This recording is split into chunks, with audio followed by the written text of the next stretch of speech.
586 straight attempts without throwing an interception at Lambeau came to an end in the first quarter, and not long after that, he threw his second INT of the game. The Packers defense picked him up, though, picking off Nick Foles 4 times, including one taken back for a TD in the Packers' 24-10 win over the Rams. Skip, you need your red pen because we need a grade here. Blue pen. Yeah.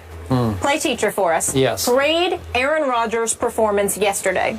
Stephen A., you have trained me over the years to set my bar extraordinarily high for your bad man that is Aaron Rodgers. By far, according to you, the best quarterback in all the world. In all the land.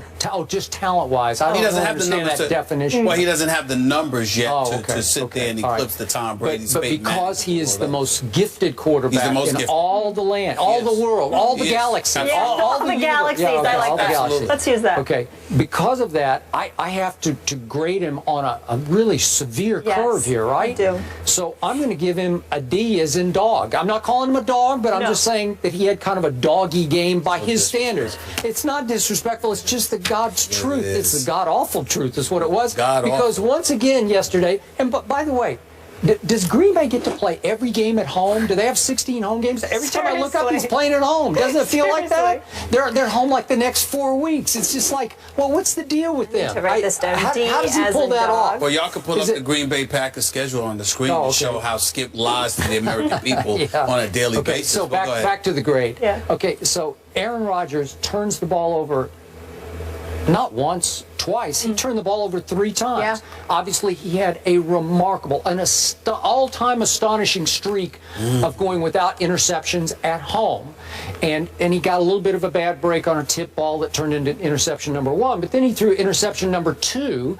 And then, I don't know if we have this video handy, but he actually threw interception number 3 right into the breadbasket of Nick Fairley. Can we see this? And hits him right in the stomach. And, of course, what? Well, oh, it's right in your stomach. Oh, you could have run with it. Of course, Nick Fairley weighs 300 pounds, and he doesn't catch many footballs, and Aaron Rodgers threw it a little bit, put too much mustard on it, and poor Nick Fairley couldn't hang on to what should have been interception number 3. On the next play, Aaron Rodgers coughed the ball up, got stripped from behind.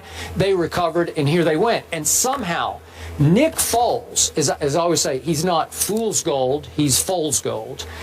4 interceptions and a QBR on a scale of 0 to 100 of 2. He had a 2 QBR yesterday. He was off yesterday.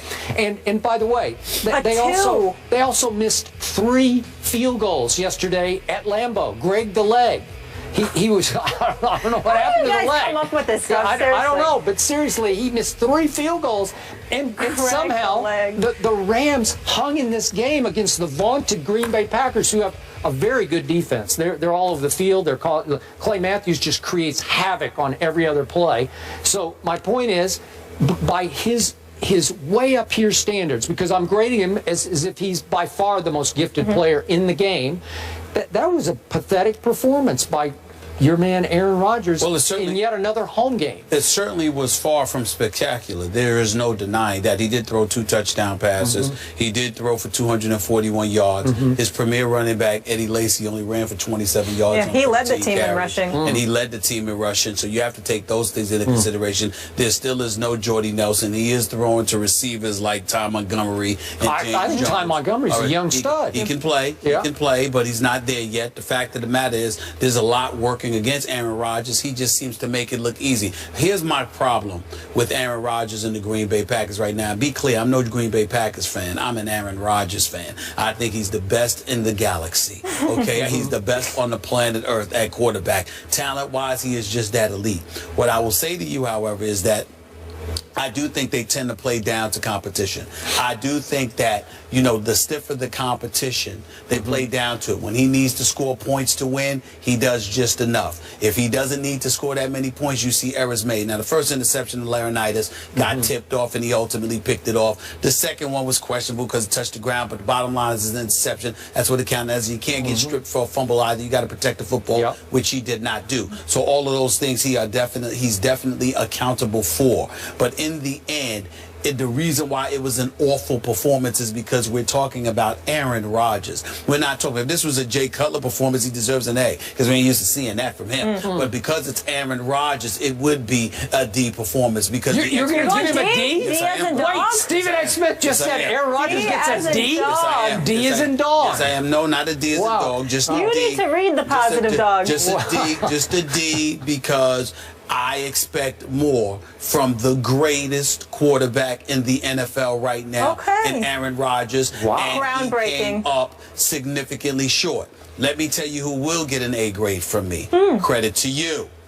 This dude, Todd Gurley, I knew looks it, though. special. Yeah. He looks special. Now, again, I knew he was special coming out of Georgia. My question about him is still a question. I know. His durability. I never once questioned the great abilities of Todd Gurley. What I question is his durability, and speaking of that, my heart goes out to Nick Chubb. That was a nasty, that was a nasty, ugly It sounded knee like injury. it wasn't quite as bad as it could have been. They're saying it's pretty. He's out for the year. I can tell you that much. And that looks bad. It seems to happen to these guys at Georgia recently. I wish him nothing but the best. But Gurley, I'm just hoping that he can stay healthy, because if he can stay healthy, Fisher's doing some good things in St. Louis, although it appears that Nick Foles is regressing. You're exactly right. But Todd Gurley is rising. And again, God bless him. If he can stay healthy, because he's going to take a lot of punishment, because that's how he does it. But even yesterday, he carried 30 times for 159 yards, and in the second half, because I must admit I was rooting for the Rams against his bad man, I was saying just give it to him again and again and again, because it looked like Green Bay was getting worn down against Gurley, like they were getting tired of trying to tackle him, and he was turning 1 yard into 3 yards and 3 yards into 5 yards. And not only that, they were applying so much pressure to Nick Foles. They were. I mean, you know, 2 of the interceptions he threw was inside their 10-yard line, if I remember correctly. So I'm just looking at it from the perspective that, you know, there's no excuse not to give Gurley the ball, because he's showing you that it'll pay dividends, where your quarterback is showing the complete opposite. Right. So back to our Seattle discussion. Now we see what Arizona is, and we see what the Rams are, who especially play well against the teams in the division, as we've seen what they've already done to Arizona and Seattle. So this division is starting to tighten up, right? It's going to be a battle. Absolutely. No question. You know what other team is tightening up? The Chicago Bears. Jay Cutler rallying. Cuddy. Cuddy to victory. So Stephen A. ready to apologize to Cutler? That was the game of the day yesterday. Find out after the break.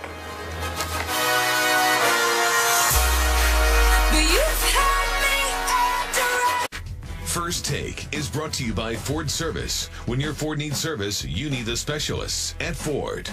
And Geico. 15 minutes could save you 15% or more on car insurance. Tonight, it's the Week 5 edition of Monday Night Football at 8:15 Eastern on ESPN. Steelers take on the Chargers. Coverage begins with Monday Night Countdown at 6 on ESPN. So you just heard it. Michael Vick and Phillip Rivers tonight at Qualcomm. Both teams are 2-2. Stephen A., you just spent some time in Pittsburgh around this organization, sat down with Mike Tomlin. That interview will air on Countdown. What do you expect from Vick tonight? Well, I expect him to do some damage, because I expect him to feed Antonio Brown the ball, but primarily Le'Veon Bell should see a lot of action. You can run on the Chargers. You can expose their secondary to some degree. Remember, Martavis Bryant comes back. He's going to be playing in this game along with I don't think he's going to play tonight. I'm not sure, but I know he's eligible to play. You got Brown, you got Bryant, you got Wheaton, you got Miller. I'm just looking at all of these guys, and I'm saying, look, and Todd Haley, who I also spoke to, sat up there, very nice to me, by the way. He's very nice, but he spoke to me and he said, look, we got a week under Vick's belt. We expect good things to happen this weekend. I believe them against these Chargers, plus the weather conditions should be good. So you like Pittsburgh I'm to picking pull Pittsburgh this one out? I am too, and I'm with you. You got to feed it to Le'Veon and to D'Angelo Williams, and play defense, even though their defense is a little beat up. And I think they can beat a reeling Chargers team on a big Monday night stage, in which Michael Vick has always played pretty well under the brightest lights, and I think he'll play pretty well,